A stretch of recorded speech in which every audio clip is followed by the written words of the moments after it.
joining us during our weekly hybrid MLS breakfast meetings. My name is William Wei, and I am your October program chair. So this is something about me. My name is William Wei from Pinnacle Real Estate Group. Our speaker today is Mr. Chris Wilson. He's currently serving as a director of advocacy from the Los Angeles County Business Federation, known as BizFed, responsible for issues involving housing and land use, fire and wildfire recovery, CEQA, transportation, goods movement, mobility, and oversees BizFed Advocacy Committee and advocacy work. Chris has dedicated 12 amazing years working for the California State Legislature under 3 governors, 4 speakers, and 3 assembly members from 2008 to 2020. He's a former planning commissioner from the city of Signal Hill and currently serving as a president of the Harbor City Neighborhood Council, a member of the California Freight Advisory Group Advisory Committee, and vice chair of Metro's Community Advisory Council. And that is appointed by the supervisor, Janice Hahn, in 2020. Unfortunately, Mr. Wilson cannot be here in person, and he sends his apologies, but he is joining us online, so he will be appearing on the screen. And when you have a question later on, please come up to the stage, face the camera under that TV so that he can see you and hear you as well. And now please help me welcome our guest speaker, Mr. Chris Wilson. Thank you, William, for that introduction. I hope everyone could hear me very clearly. I want to first thank you to the Realtors Association of West San Gabriel Valley for accommodating me. I would much rather love to be there in person, but something family related came up at the 11th hour, so that's why I'm virtual. But I do owe you a in-person meeting with you all. So, but thank you, happy to be here. And just want to thank William personally also. He's been a great friend and great leader and a great representative on your behalf. To BizFed, William serves as one of our land use and CEQA co-chairs. Our committee is very, very busy. And William is always a leader that just hits the ground running. So want to thank you, William, for your friendship and your steadfast leadership. So I thought I would just start off by giving a BizFed overview. And thank you so much for having the slides available. And then I'll dive into our BizFed Pulse poll that we conduct every year to kind of give you a glimpse as to how businesses are feeling today in this current political climate. Then I'll dive into some of the bills that are that we've weighed in on and that are now on the governor's desk, which he has until October 13th to sign or veto bills. And then I'll talk about what we expect for next year. And this is all housing and land use related. So I want this to be a very cordial conversation, a very interactive conversation. So feel free to ask any questions. Would much rather prefer to have them at the very last part, but if you can't wait, then just either stop me or raise your virtual hand, and I'll be able to answer your question. So a little about BizFed. We are a grassroots alliance of 240 business organizations representing 420,000 employers with 5 million employees. We're talking about all walks of life of members, from chambers of commerce all the way to statewide associations. We do have some Fortune 500 companies within our membership, transit agencies, tech companies. So we try to have a footprint in terms of all types of businesses, minority businesses, women-owned businesses, and the list goes on and on. So next slide, please. So BizFed, we advocate for policies and projects that grow jobs and strengthen the economy. You may have heard of organized labor. Think of BizFed as organized business. We started in 2008, and we've grown to the numbers that we have today. So we also have a dynamic democratic process where, in order for us the staff to be able to act on your behalf, we have to have issues and items go through our committee process. I mentioned land use and CEQA as one of our many committees. We also have responsible governance, water committee, technology and innovation, polling and metrics, and the list goes on and on. These are our venues where we actually dive into the nuts and bolts of the actual issues. If it gets out of our committee process, it goes to our advocacy committee process. If it gets out of there, it goes to our board of directors. If our board, approves that item or approves that bill or ordinance or motion, that becomes our official position where we can then advocate on your behalf. So next slide. And in terms of advocating, we advocate in all 88 cities within LA County and also throughout California. Our issues just aren't local, but they're also regional and state and also federal. So we take positions in all areas within our footprint. Next slide.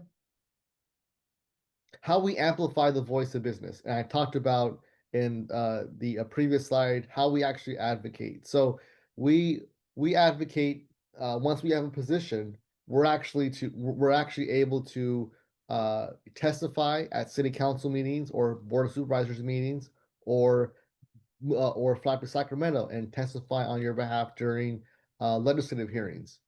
We issue letters. We actually mobilize. We have a software company called Quorum, where we're actually able to send out email alerts and action alerts to a list of about 1.2 million in terms of actual engagement. There was a question in the chat, how do we join BizFed? You are already a member of BizFed. So I want to thank you again for your membership. The West San Gabriel Valley Realtors Association are members of BizFed. William is your advocate on your behalf. So I would suggest if there's any issues that you want to bring to our attention, please get with William and we could definitely have it go through the process, and would definitely invite you all to engage in one of our meetings that we have. We have meetings over Zoom, but we also have meetings also in person from time to time. Next slide, please. Great question. So I talked about some of the unexpected partnerships. So we have members from the LA Area Chamber of Commerce all the way to the Kombucha Brewers International. And our members are again as small as chambers of commerce and small mom and pop businesses all the way up to statewide associations like the Realtors Association. We have Cal Chamber, the Restaurants Association, the Grocers, the Transit Association. LA Metro is one of our members. SCAG is one of our members, which SCAG is also a regional agency. So I talked about previously that it's not just city council and county board of supervisors that we advocate to, but it's also regional agencies, AQMD, AQMD board of directors or governing board, SCAG, LA Metro. So all those other regional agencies, we also advocate on your behalf too, depending on what the issue that you want us to advocate for. Next slide. So BizFed is broken up into a three-legged stool. Right now, you're talking with LA County Business Federation, the actual advocacy arm. We have a 501c3 in BizFed Institute, which is our think tank. They're responsible for convening convening conversations among thoughtful business leaders and other legislative decision makers in a forum. Uh, all those ideas are flushed out at BFI, and the goal is for those ideas to transfer to LA BizFed, which is the advocacy arm, where we actually advocate based off of those, ideas and thoughts and conversations. We try to be more proactive every year than just reactive. Yes, Mario. Yes, the West San Gabriel Valley Realtors Association is a member of BizFed. BizFed PAC. So BizFed is the BizFed PAC, which is the political action committee, is our actual our political arm where we actually take action in all 88 cities within LA County. But to note, it's just for supervisors, mayors, and city council members. We don't take part in statewide races or congressional races. Our PAC is not, set up for that. But I can tell you that uh, the BizFed PAC is the only advocacy arm within business that takes part in all 88 cities. Uh, and not on this list is BizFed Central Valley, which includes several Central Valley members. The same thing as like LA BizFed, just a sister organization within in the Central Valley. And our founding CEO Tracy Hernandez for LA BizFed is also the founding CEO for Central Valley in that area. Next slide. So that's kind of a glimpse of who BizFed is in terms of our advocacy arm, how we mobilize, how we act on your behalf, and then later in the presentation, I'll show you some of the actual actions that we've taken on behalf of business. So now I want to get into the 2025 BizFed Pulse Poll, which we conduct every year. And next slide, please. And we actually conduct this from February 2025 through March 14th of this year. Typically, every year it's the same time frame from February to March. And this is a opportunity to have a white paper where we could actually go to supervisors and council members and legislators and tell you this is what business is feeling nowadays. This is what keeps them up at night. These are the issues that are top of their mind. So this year, excuse me, we had nearly 800 participants, 28 of them from diverse industry sectors. 65% of those participants were top decision makers like owners and CEOs and presidents. And 100%, which this is the first year that we've actually accomplished this, 100% of BizFed member associations, like the West San Gabriel Valley, has responded to this poll. So that's a great number. So the more that we're able to have people take this poll, the stronger that it is in terms of like the actual numbers that we're actually able to produce. Next slide, please. So some of the key takeaways, I won't go through each slide because it's about 18 or 17 slides. But some of the takeaways that we found from 2025 is members are feeling more uncertainty than ever. And I think a large part of that is the uncertainty of the tariffs, the fact that we have a federal administration that sometimes rules in one way and then the ruling can change in another way. We're going through a government shutdown right now. The LA fires happened in earlier this year. There's still that rebuilding process, and that spills over to what's on the books for LA City in terms of streamlining permitting for folks to rebuild their homes faster. There's a lot of confusion and uncertainty on that, in terms of our developers, which we also represent, developers like Lennar, a land developer like 5 Point KB Home, Tri Point Homes, the Building Industry Association is also one of our members. So we want to be able to provide as much certainty as possible for not just developers, but also small businesses too, to be able to, forecast the next year in terms of payroll and overhead and the list goes on and on. There's a lot of top concerns. You'll see in the next slide that, or the actual second slide after this, that there's a lot less concern about crime, but more concern about government regulation and compliance as a barrier to doing business. So when it comes to actually, again, being able to issue permits, the fact that LA City may have one rule, but you have LA County that has another rule in terms of what their housing ordinances look like, and seems like there's always there's always something going on within LA City and LA County in terms of introducing ordinances around housing or regulations, or they're trying to streamline permitting, but there's unintended consequences within that.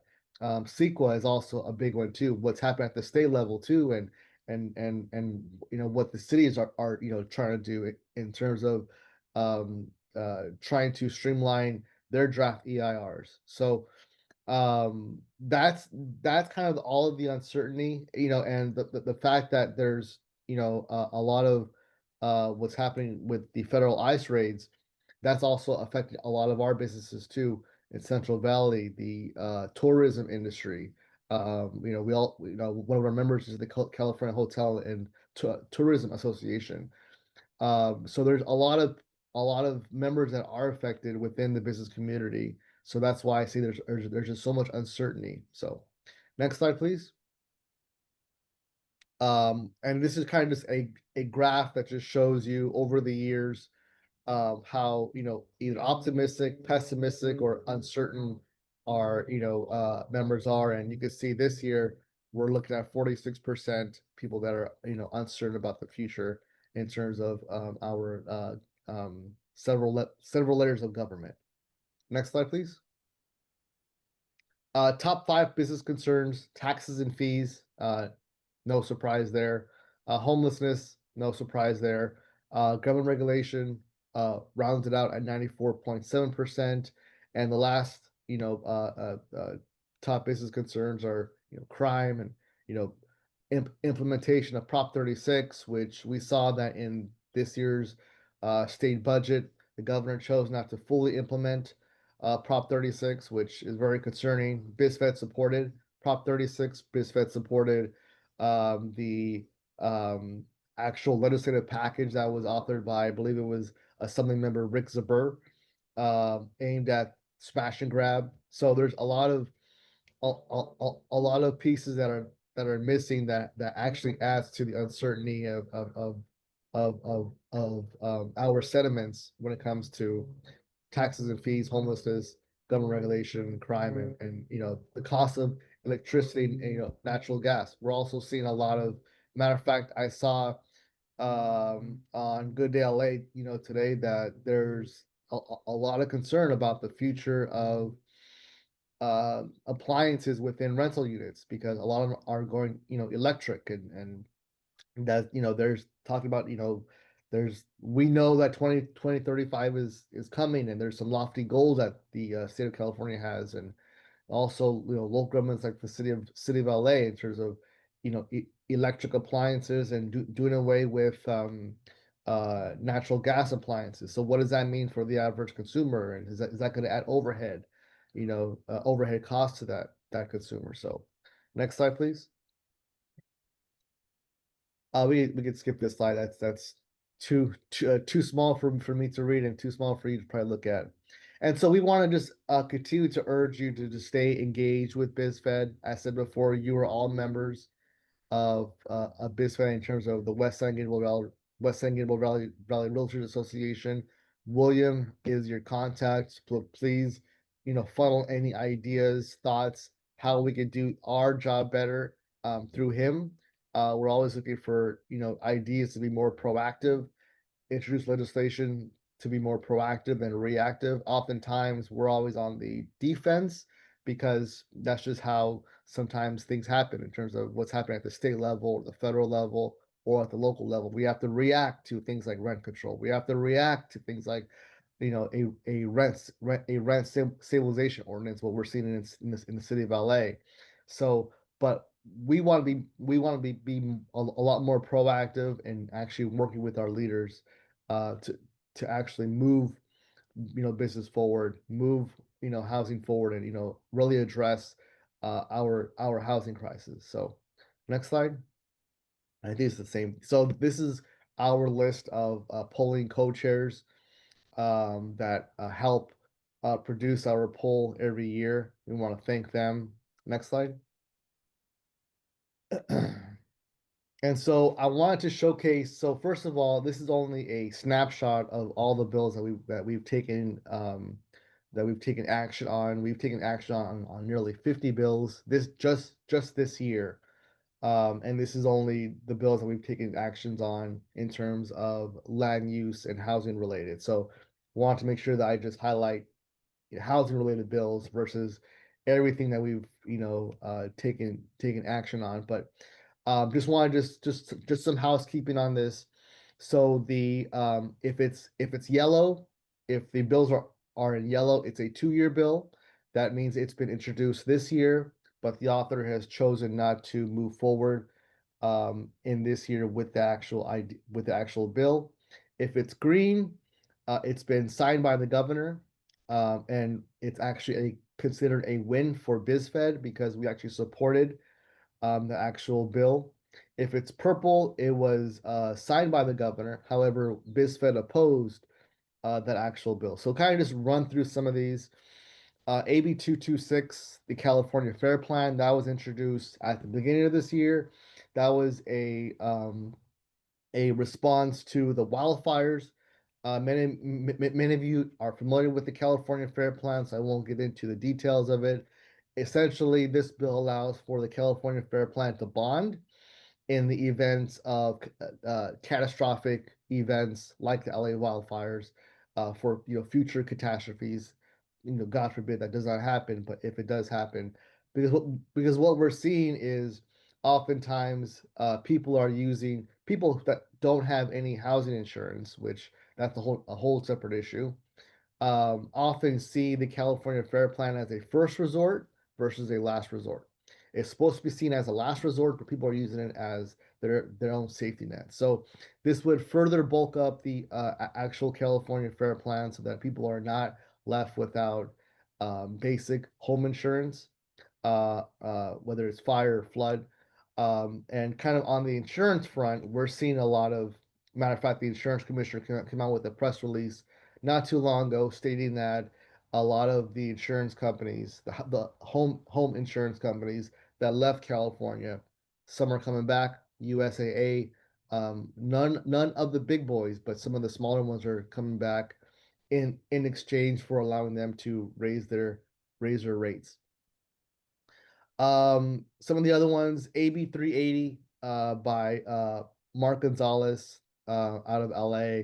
We are opposed to this one. We actually like Mark Gonzalez. He's actually a good member, but this is one of those bills that we just don't see eye to eye on at all. This was also introduced during the wildfires. It was centered around price gouging, but it does more harm than good. And this is going to be a 2-year bill. We're actually working with the author right now on several amendments to make sure that it doesn't hurt housing developers, and it doesn't further uh, persist on the actual housing crisis itself. AB 609, which was signed by the governor. Now, this is kind of complicated because Assembly member Buffy Wicks, who has been a real champion on everything permitting and streamlining, rules and regulations for housing.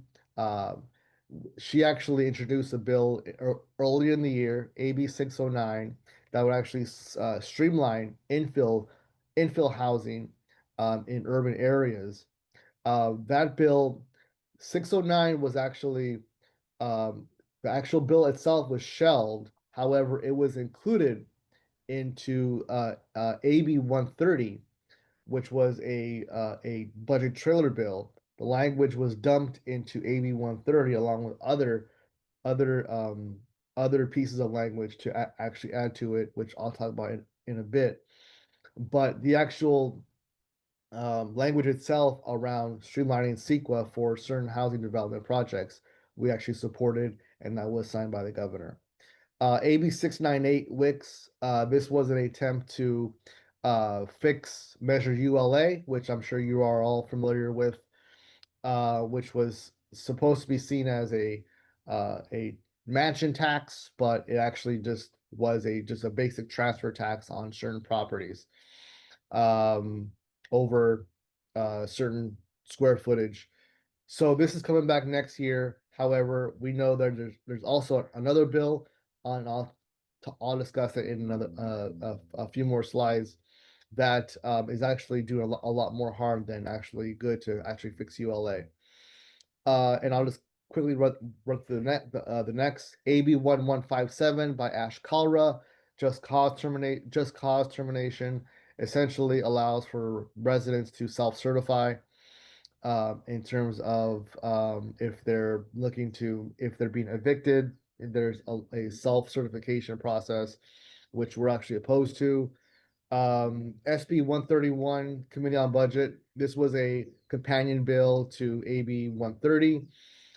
This one actually exempts the housing procedures, so actually adds a shot clock when it comes to judicial review. Many of you know that if a project gets held up, um, a housing project gets held up, there's a certain amount of days, or it can go forever in terms of the actual CEQA process within the EIR.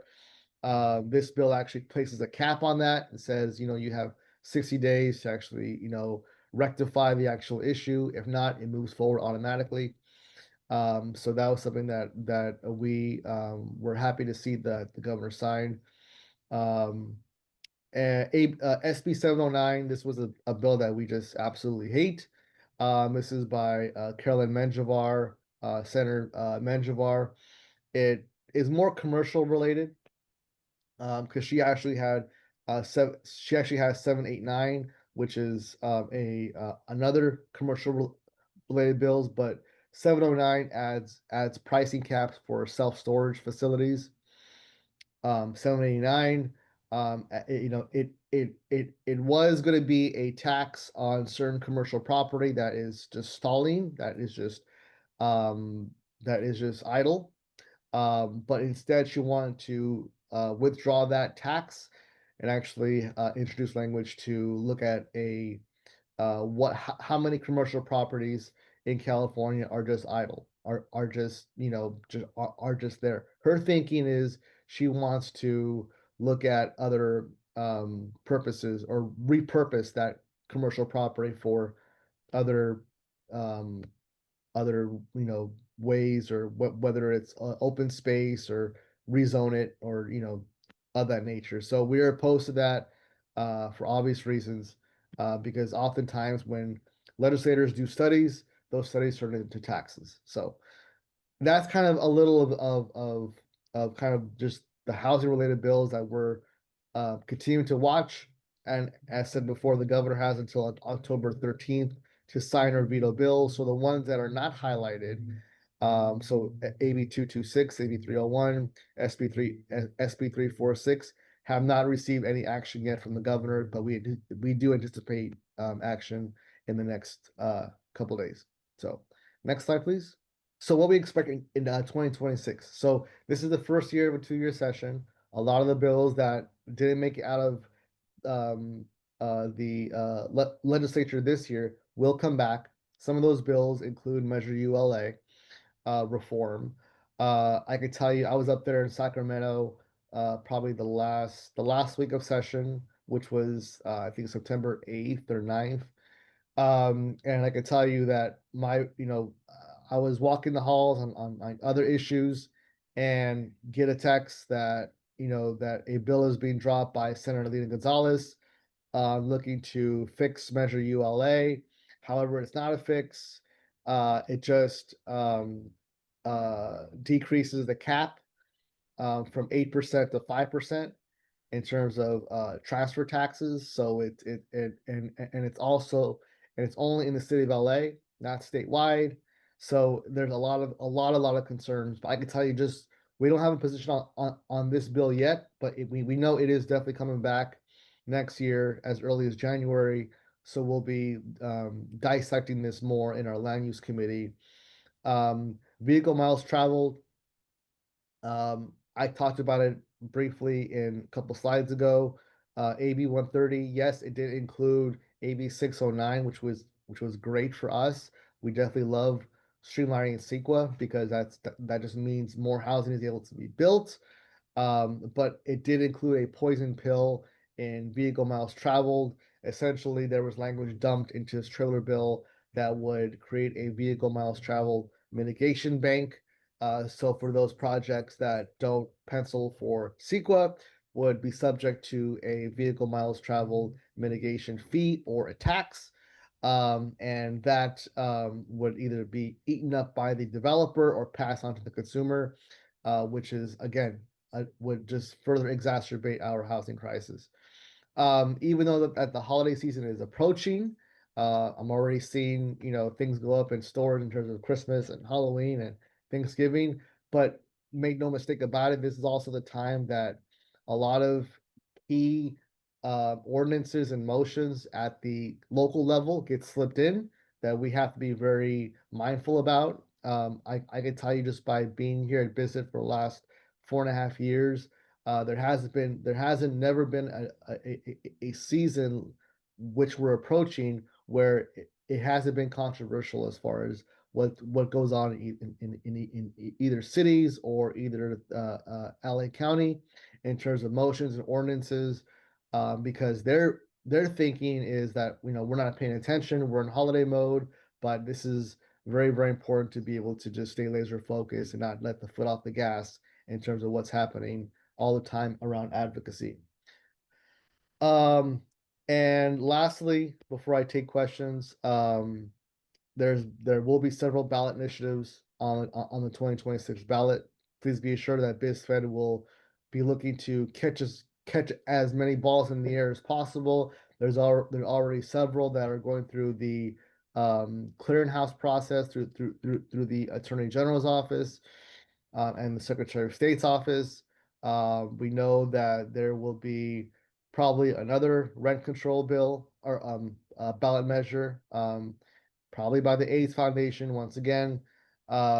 There probably will be a road user charge.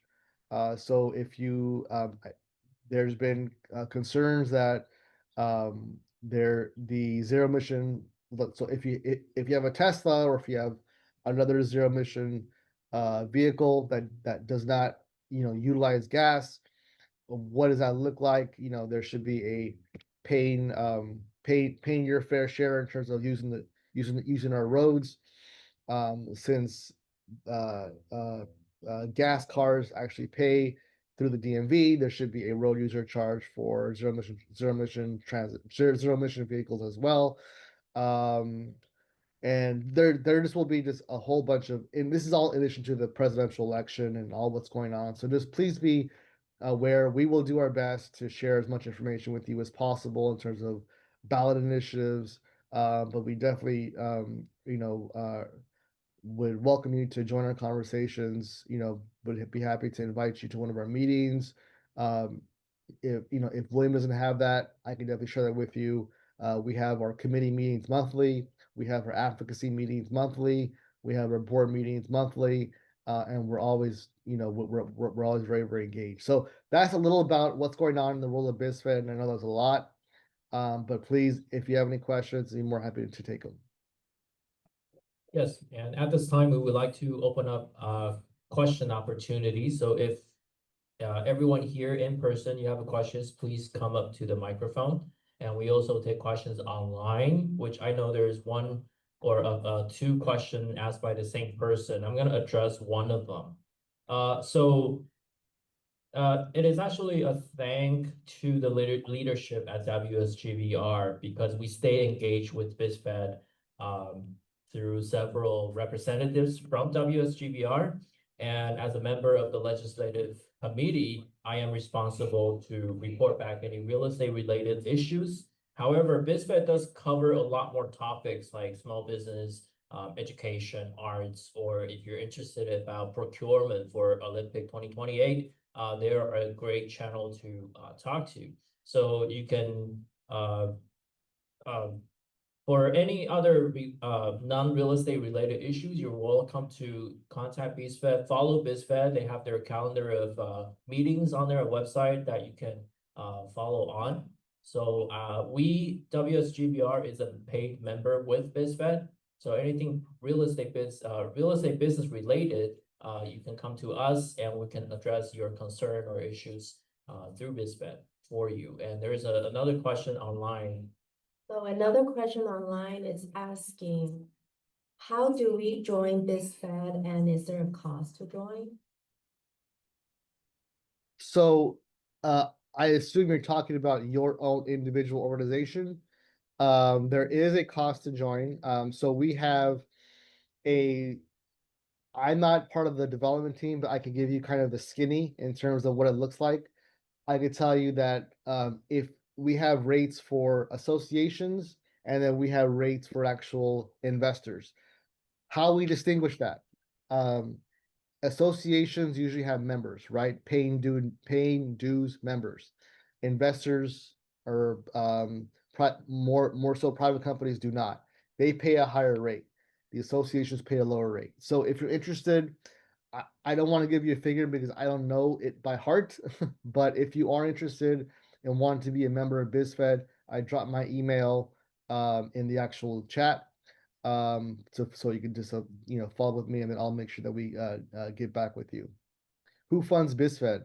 So we are member driven. So that just that answers your question right there. Does Prop 50 affect your organization? So we don't have a position on Prop 50, largely because we just didn't have enough time to have this vetted. And if we do, and if we would have this vetted, we felt that if a member would bring it forward in September, October, what impact would we have? Given that ballots have already been dropping. But does it affect our organization? I guess in another way, I guess we'll have to see. There's a lot of polling that I've seen that shows that Prop 50 is not doing as well as probably what the governor hoped. I know this is kind of one of his babies going into the White House in 2028. So we'll just have to just see what that looks like. This is all this was all in reaction to what Texas is doing, and I've I've heard that a lot of the Texas carve outs are not going to be as Republican as what the polling I guess actually showed what was actually going to happen. So All right, I'm seeing no questions from the crowd here. So on behalf of the West San Gabriel Valley Realtors, I would like to thank our guest speaker, Mr. Chris Wilson, for a very informative presentation. Usually we have a small token of appreciation for you, but I can hold on to it and hand it to you when we meet next time. Please join us next week, October 16th, as we welcome San Marino Council Member Hunter Chan. And thank you everyone for joining us here today at the meeting. Have a wonderful day. The meeting is now adjourned.